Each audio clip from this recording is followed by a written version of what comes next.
los versículos 17 al 21. Esta es la última parte de este capítulo. Alabado sea el nombre del Señor Jesús. Muy agradecido de nuestro Dios, hermano, por darnos un día más en la casa de Él, alabando su santo nombre, y vamos a escuchar su palabra. Así que vamos a leer esa breve porción de la Biblia en el nombre del Señor. Así que presten mucha atención. Hermanos, sed imitadores de mí y mirad a los que así se conducen según el ejemplo que tenéis en nosotros. Porque por ahí andan muchos, de los cuales os dije muchas veces, y aún ahora lo digo llorando, que son enemigos de la cruz de Cristo,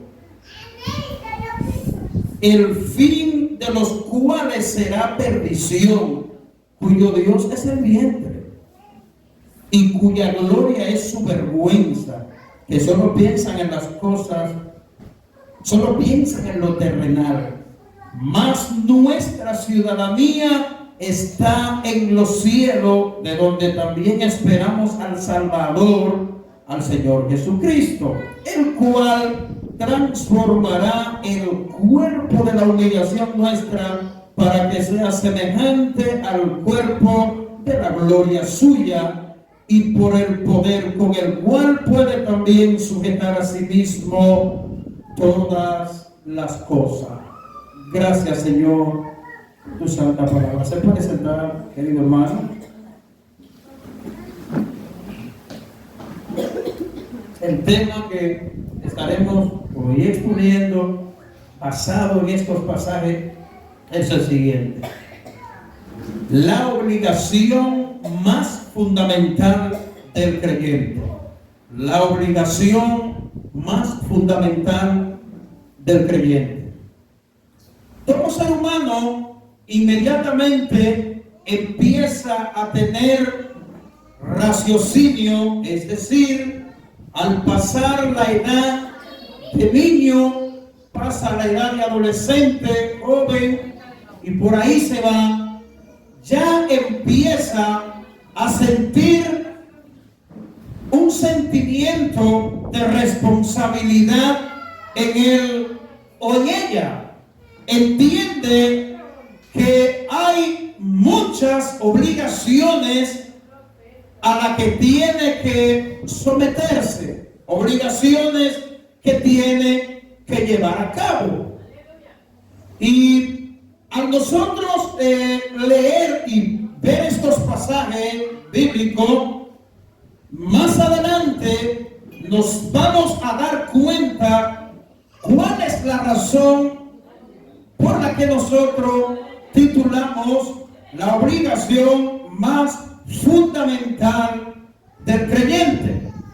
Nosotros vivimos en un mundo muy desafiante, un mundo donde nosotros tenemos que diferenciar entre lo que es pureza y santidad y lo que no lo es. Vivimos en un mundo donde hay un dicho muy popular que usted y yo lo conocemos muy bien, que las personas a lo bueno le llaman malo, y a lo bueno le llaman malo, y a lo malo bueno. Ese es el mundo en el que nosotros vivimos y nos encontramos emergidos en él. Pero en medio de todas esas dificultades, los creyentes tienen un llamado sublime de Dios a una obligación que es más fundamental que cualquier otra cosa, pues nosotros sabemos que tenemos la obligación de trabajar arduamente. Tenemos otras obligaciones como la de criar hijos, tenemos múltiples de obligaciones, el trabajo ministerial dentro de una congregación, son obligaciones que cada uno de nosotros tiene que realizar. Pero hoy nos vamos a centrar en esa obligación que todo creyente tiene que realizar y está llamado a hacer, que es la más fundamental. Y la vemos aquí en los pasajes finales de Pablo en el capítulo 3 de esta carta. Pablo está finalizando esta carta y aparentemente, pero nos vamos a dar cuenta que no es así. Aparentemente Pablo, al terminar los versículos de la semana pasada, que fueron los versículos del 12 al versículo 16, uno piensa que Pablo está cambiando de tema, pero no, Pablo sigue su mismo tema y nos vamos a dar cuenta las razones del porqué. Pero le quiero decir que si de algo nosotros tenemos que estar bien convencidos, los creyentes, es de que vivimos en un mundo que cada vez más resulta hostil para la vida piadosa de cada uno de nosotros. ¿Es usted un cristiano que quiere vivir una vida piadosa, una vida agradable a Dios, una vida creciente en el conocimiento de nuestro Señor Jesucristo, una vida en la que la madurez cristiana se manifieste cada vez más? Tengo una noticia para usted. Vivimos en un mundo que va a resultar hostil, difícil ante esas demandas de la vida cristiana. Las cosas no van a surgir tan fácil. En el momento, en el mismo instante que tú decidas estudiar la palabra de Dios con seriedad y aplicarlas a tu vida y llevar una vida obediente al Señor, tendrá mucha oposición. Este es un mundo, le dije, un mundo que resulta hostil, pero al mismo tiempo el materialismo y el secularismo, el egocentrismo en la mayoría de los hombres pecadores, el placer y la satisfacción carnal imperan de una manera atroz en nuestro mundo caído. Imperan, hermano. Y esa es una de las luchas más feroz que nosotros los creyentes atravesamos en este mundo. Por un lado, nuestra naturaleza humana caída, perversa y pecadora nos empuja a la impureza, nos empuja a la desobediencia. Por otro lado, el mundo que nos oprime y que nos presenta su estandarte según y conforme a lo que el mundo valora y estima. Es una guerra espiritual, hermano. Es una guerra espiritual la que nosotros, los cristianos, nos vamos a enfrentar mientras estemos de este lado de este mundo. Y será una guerra campante, pero tú y yo no podemos tener miedo porque contamos con la gracia soberana de Dios que nos capacita y nos prepara para nosotros enfrentarnos a todos los desafíos que vamos a encontrar en este mundo. Todo lo que el hombre natural concibe como su mayor obligación fundamental es todo lo contrario al pensamiento bíblico que se encuentra en la palabra de Dios. En este caso específico, el pensamiento paulino. ¿Por qué no me refiero en este caso al pensamiento paulino? Simplemente porque estamos hablando de una carta de Pablo. Pero la pregunta es, ¿cuál es esa obligación que nuestro tema se refiere? ¿Cuál es esa obligación más fundamental de cada hijo de Dios en el presente? ¿Cuál es?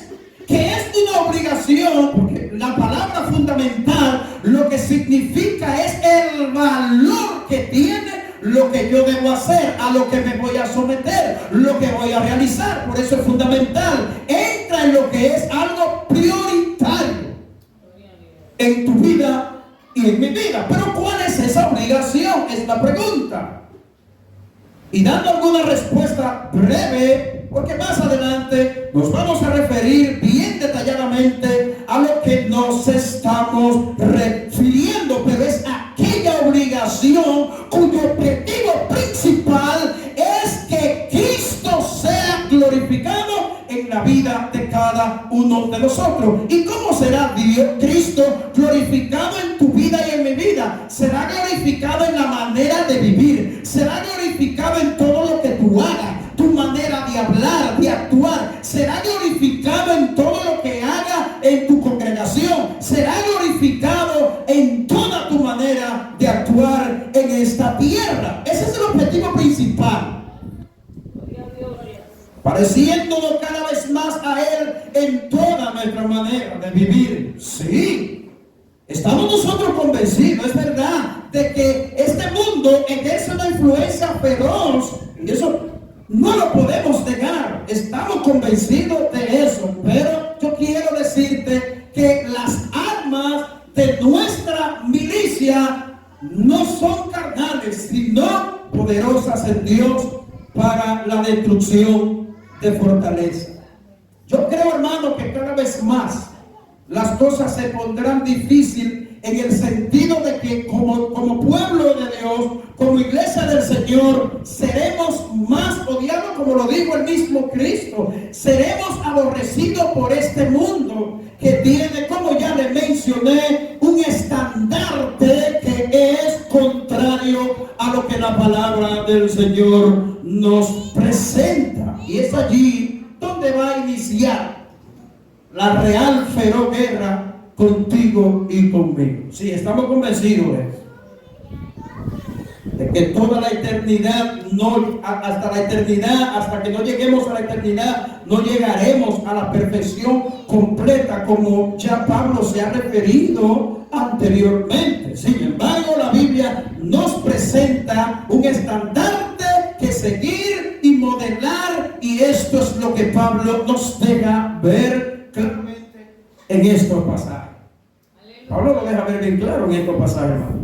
Y eso es lo que veremos a continuación. Veremos en primer lugar, hay tres enseñanzas que al menos vamos a extraer de este pasaje. La número uno es que seguir ejemplo piadoso nos lleva a nuestra sublime y más fundamental obligación. Número uno. Número dos, una presentación de quienes no debemos imitar, y eso lo vemos en los versículos 18 y 19. El primer punto, la primera enseñanza, la vemos en el versículo 17. Y lo tercero que veremos es el glorioso resultado de nuestra entrega a Cristo en los versículos 20 y 21. Así que yo creo que la enseñanza que vamos a tener de estos pasajes son muy importantes. Y queremos referirnos a esa primera enseñanza. Nosotros estamos llamados a seguir ejemplos piadosos, y eso lo vemos a lo largo de toda la Biblia. No solamente en el Nuevo Testamento tenemos esos ejemplos que seguir, sino que también en el Antiguo Testamento hay hombres y mujeres los cuales nos dejaron ejemplo para que nosotros aprendamos. Ejemplo de fe, ejemplo de perseverancia, ejemplo de pureza, ejemplo de valentía, ejemplo de hombres y mujeres que amaron a Dios y se entregaron a Dios, ejemplo de personas que aborrecieron el mundo. Y eso es lo que vemos en el primer versículo. En los versículos anteriores, es decir, los versículos 12 y 13 que ya fueron expuestos la semana pasada, el apóstol nos dice algo sumamente importante e interesante,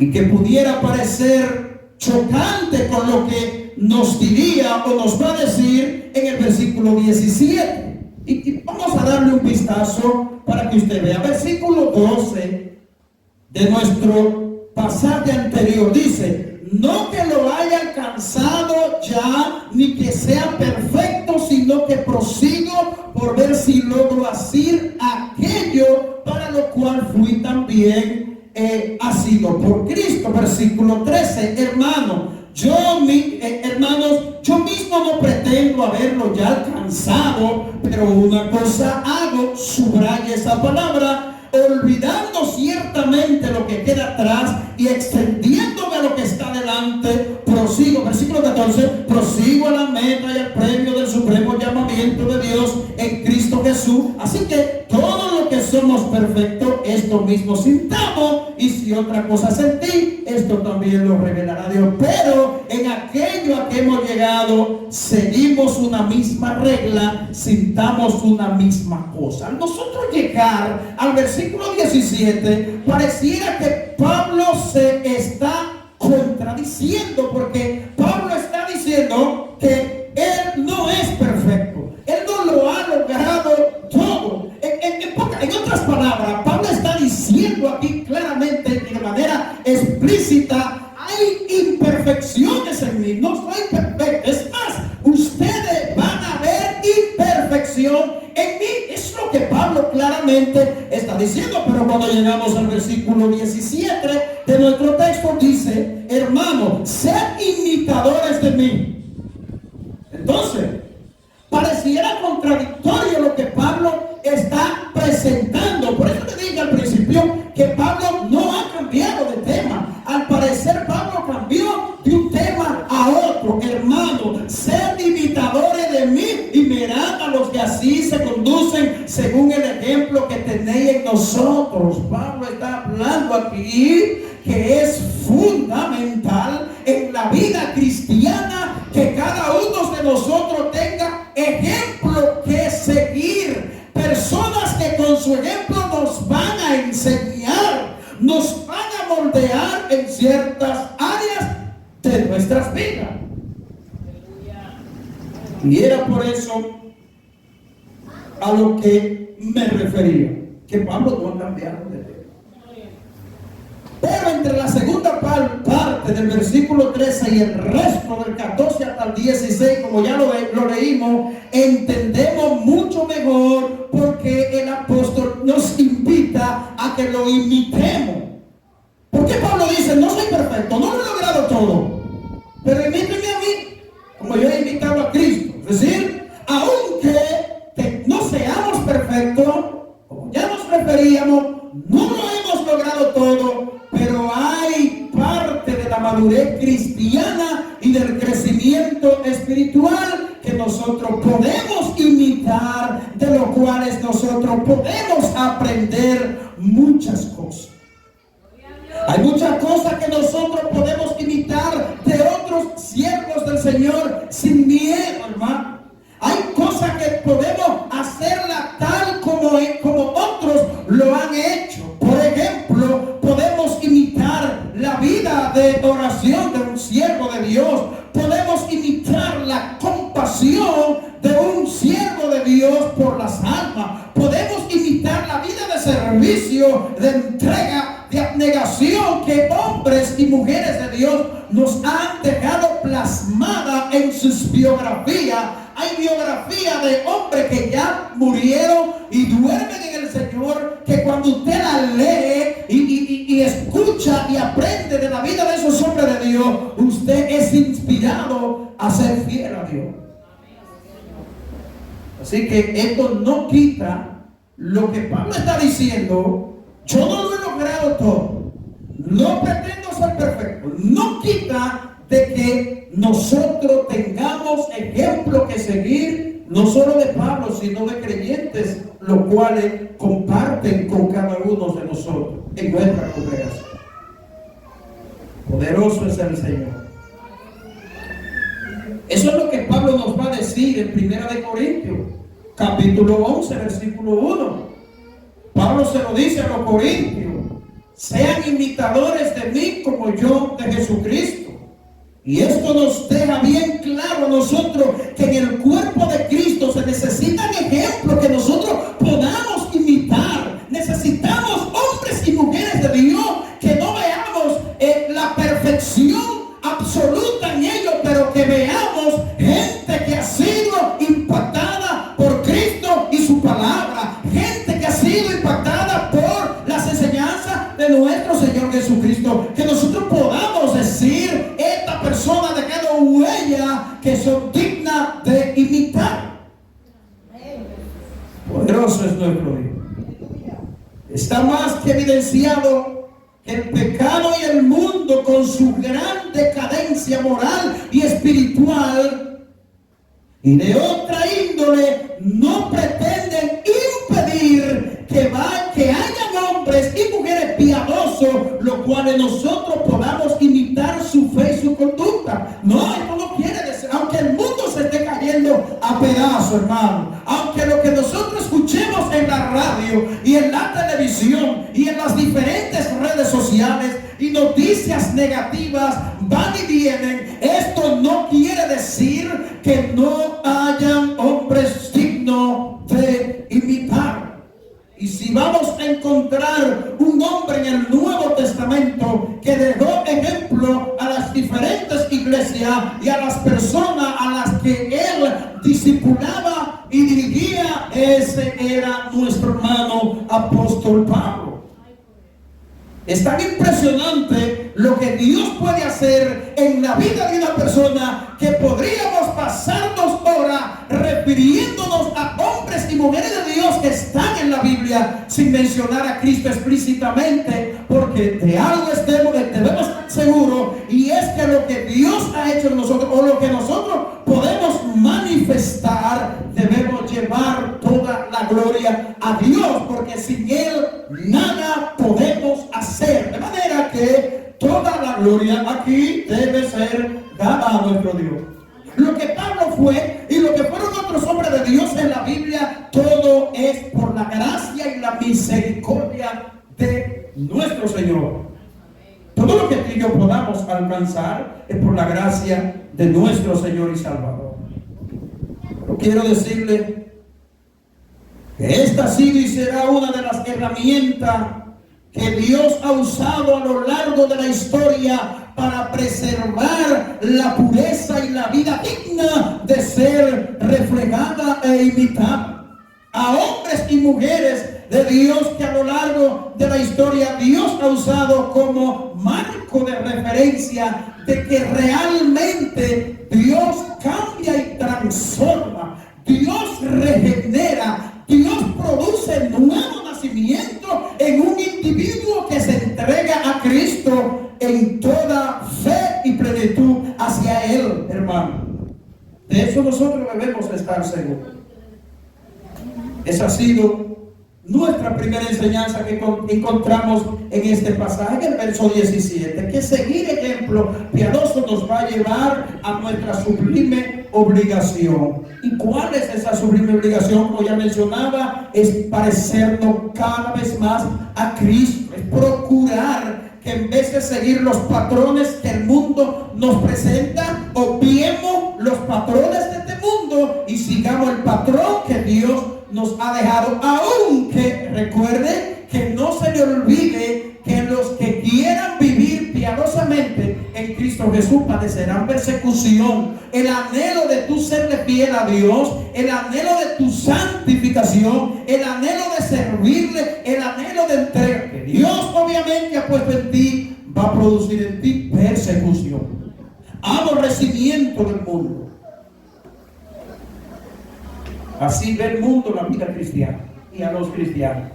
Nuestra segunda enseñanza, aquí Pablo hace una presentación de personas que nosotros no debemos imitar bajo ninguna circunstancia. Y en esto prácticamente vemos un contraste, porque Pablo está diciendo en el versículo 17, se han imitado, imítenme a mí, pero no solo a mí, imítenme a mí como yo imito a Cristo, y a todo aquello que se conducen en la obra de Dios.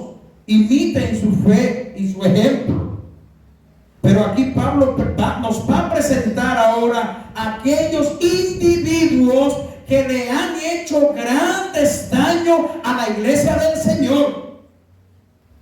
La Biblia no solo nos invita a ti y a mí a que imitemos los ejemplos piadosos que se encuentran en su palabra, que son dignos de que nosotros lo imitemos, sino que también Pablo nos advierte, la Biblia nos advierte contra aquellos hombres, repito y valga la repetición, que le hacen daño a la iglesia del Señor.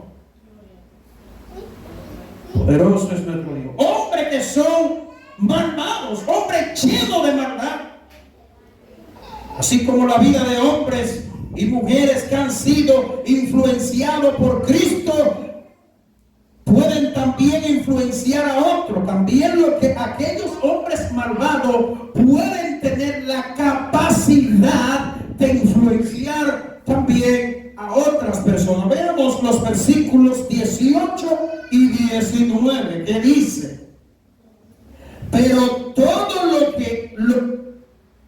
versículo 18 del capítulo 3, porque por ahí andan muchos, de los cuales dije muchas veces, y aún ahora lo digo llorando, que son enemigos de la cruz de Cristo, el fin de los cuales será perdición, cuyo Dios es el vientre y cuya gloria es su vergüenza, que solo piensan en lo terrenal. Ahí están. Pablo no quiere que tú imites a esos hombres. Sin embargo, escuche bien, estos hombres han influenciado a través de la historia a miles y miles de personas que se encuentran en la fila cristiana. Siguen el ejemplo negativo de esas personas, porque la Biblia se refiere en otra parte que tuercen las escrituras para su bien y para mal. Poderoso es nuestro Señor y Salvador Jesucristo. Pero hay algo bien importante, y es cómo es que Pablo presenta a estos enemigos del Evangelio y cómo Pablo se refiere a ellos. Para mí fue impresionante cuando yo veía, y repito el pasaje, para mí fue impresionante la manera en la que Pablo se refiere a ellos. Y es difícil ver personas referirse hoy a falsos maestros, a engañadores, a hombres malvados, enemigos del Evangelio, enemigos de la cruz de Cristo, referirse como Pablo se refirió. Repito el versículo: porque por ahí andan muchos, de los cuales, esa es la palabra, lo he dicho muchas veces, y aún ahora lo digo llorando. Ese es el detalle que me llamó la atención. Porque Pablo se está refiriendo a personas que odian el Evangelio y son enemigos de la cruz del Señor. ¿Y por qué Pablo se refiere, hablando de estos hombres, lo dice llorando? Yo no había entendido esta parte hasta que lo estudio ahora con tranquilidad. Y cuando Pablo lo dice llorando, esto es algo, le dije, muy interesante. Bueno, él dice que se lo ha recordado muchas veces sobre que la conducta de esos hombres. Pero a qué yo me refiero cuando Pablo dice que es algo interesante, cómo Pablo se refiere a ello cuando dice que ahora lo digo llorando. ¿Por qué llora Pablo? Por alguien que resulta ser enemigo de la fe cristiana, enemigo de la iglesia, que le han hecho daños a la iglesia. Y así lo describen las diferentes cartas de Pablo, y Judas más adelante se va a referir a estos falsos engañadores que le han hecho grandes daños a la fe cristiana. Y yo creo que uno de los daños más grandes, cuando Pablo dice que son enemigos de la cruz de Cristo, uno de los daños más feroces a lo que este texto se refiere es que estos hombres son enemigos del sacrificio que Cristo hizo, tratando de añadirle al sacrificio de la cruz de Cristo otro ingrediente que te diga a ti que es apto para la salvación. Y eso que Pablo se refiere cuando dice que son enemigos de la cruz de Cristo. ¿Por qué? Porque odian y quitan el sacrificio de Cristo que fue derramado por cada pecador. Añadiendo que la circuncisión, como ya nos hemos referido, era suficiente, era necesario para la salvación, y otros agregados que se le agregan a la fe cristiana, que resultan herejía, perversas y diabólicas. Pero Pablo se refiere a estos hombres llorando, hermano. Y yo creo, en mi opinión personal, que Pablo llora por estos hombres. Número uno, porque Pablo era un perseguidor de la iglesia, y Pablo sabía que ya Dios lo había rescatado. Pablo entendía, porque el mismo versículo claramente se refiere a ello como perdición. Escuche bien, dice: el fin de los cuales será perdición. O sea, Pablo lo dice llorando porque Pablo sabe, Pablo está llorando por la perdición de estos hombres, aunque Pablo está consciente que probablemente estos hombres no se van a arrepentir. Pero ¿qué es lo que yo quiero que tú entiendas aquí? Oiga hasta dónde llega la compasión del apóstol, que Pablo se refiere a estos hombres que su destino es la perdición. Pablo se refiere a ellos llorando, derramando lágrimas, porque tiene compasión. Y cuando le digo que mi opinión personal, yo digo que Pablo está pensando aquí en la gracia y la misericordia que el Señor tuvo de él, que cuando Pablo, siendo perseguidor de la iglesia, escucha bien, Dios se encuentra con él camino a Damasco, y la gracia de Dios baña a Pablo desde los pies hasta la cabeza, perdonándolo de todos sus pecados y librándolo de la condenación eterna. Y es por eso que Pablo aquí llora por estos hombres. Así es, hermano. ¿Por qué llora él? Por eso, hermano, probablemente llegan esas cosas a su mente. Fue un enemigo feroz. Pablo fue un enemigo feroz de la iglesia. Y Pablo está recordando eso cuando se refiere a estos hombres que también son enemigos de la cruz de Cristo. Ya Pablo es salvo, tiene una conciencia de salvación, pues él siente lástima y compasión por estos hombres. Y sabe que por la gracia de Dios él era salvo y había llegado a donde él estaba. Hay una expresión que aparece en el versículo 19 que dice: cuyo Dios es el vientre y cuya gloria es su vergüenza, que solo piensan en lo terrenal. Contrario a lo que Pablo nos va a expresar en los versículos 8 y 9, pero del capítulo 4, que dice: por lo demás, hermano, todo lo que es verdadero, todo lo honesto, todo lo justo, todo lo puro, todo lo amable, todo lo que es de buen nombre, si hay virtud alguna, si hay algo digno de alabanza, en esto pensad. Lo que aprendisteis y recibisteis y oísteis y visteis en mí, esto haced. Y el Dios de paz estará con vosotros. Ahí está. Cuyo Dios es el vientre, que solo piensan en lo terrenal. Es todo lo contrario a lo que Pablo está llamando aquí a los filipenses en el capítulo 4, en que realmente debemos centrar nuestra mente. Pero más adelante nos vamos a referir a ese texto más detalladamente, no hoy.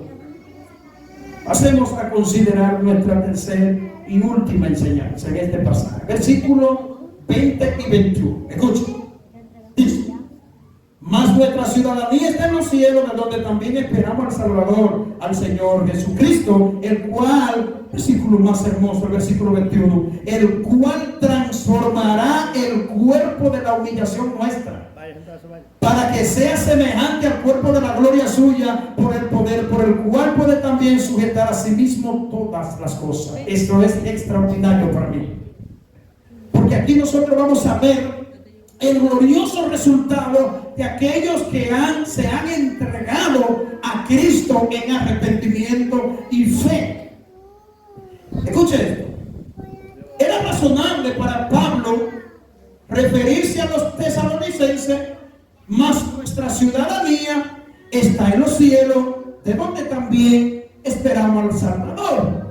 ¿Por qué le digo que era razonable que Pablo se refiera a los filipenses de esta manera? Porque Filipo era una colonia perteneciente al Imperio Romano, y esto podría enorgullecer a algunos creyentes de esta iglesia. El pertenecer a Roma y a su imperio era un privilegio en ese momento. Bueno, pues Pablo dice aquí: tesalonicenses, hermanos de Tesalónica, nuestra ciudadanía está en los cielos, que no se le olvide eso, de donde también, no solamente que nuestra ciudadanía real y verdadera, la que tiene real sentido, está en el cielo. No solamente eso, sino que desde allá nosotros esperamos al Salvador. Pero qué extraordinario, como le dije, el versículo 21 dice: el cual transformará el cuerpo de la humillación nuestra, para que sea semejante al cuerpo de la gloria suya. ¿De quién? De Cristo, cuyo la gloria suya, por el poder por el cual puede también sujetar a sí mismo todas las cosas.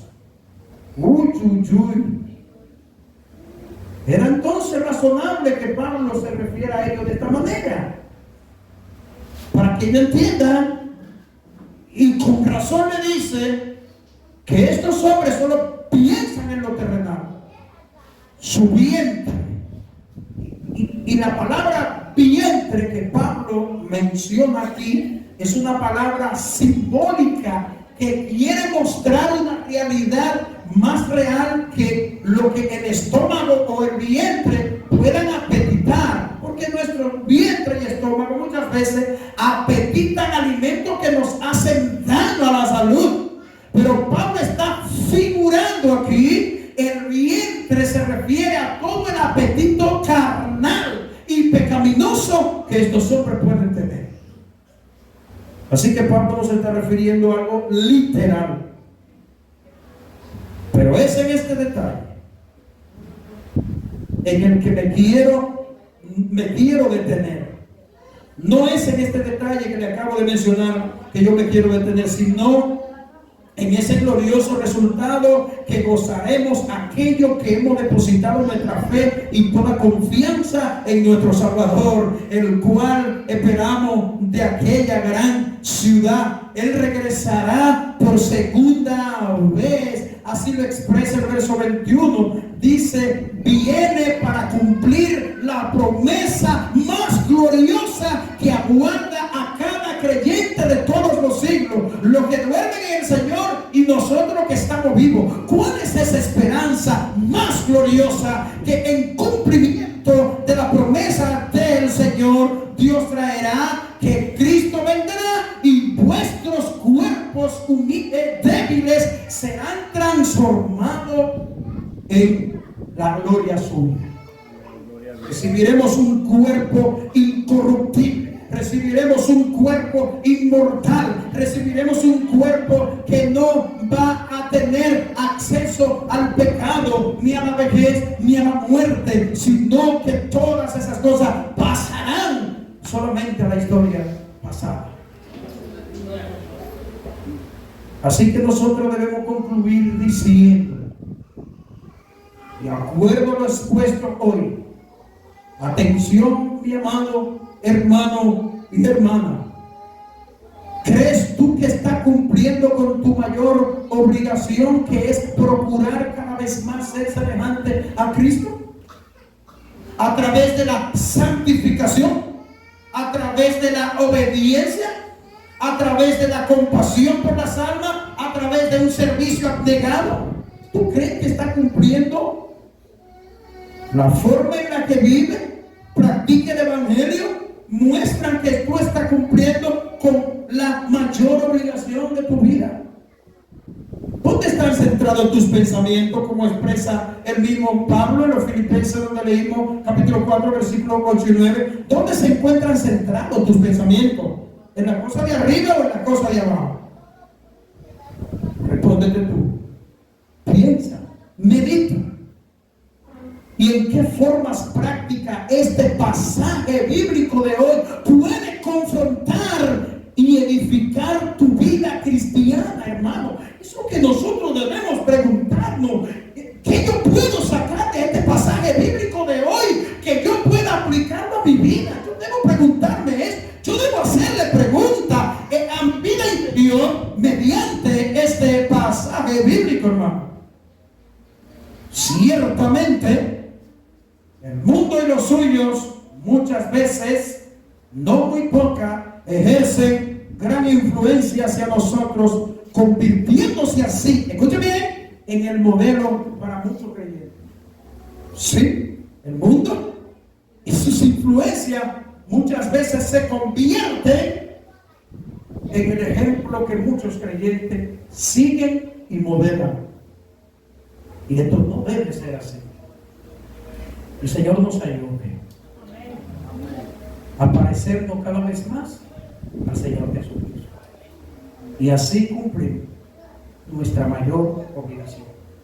Padre, gracias te damos por tu santa palabra que han sido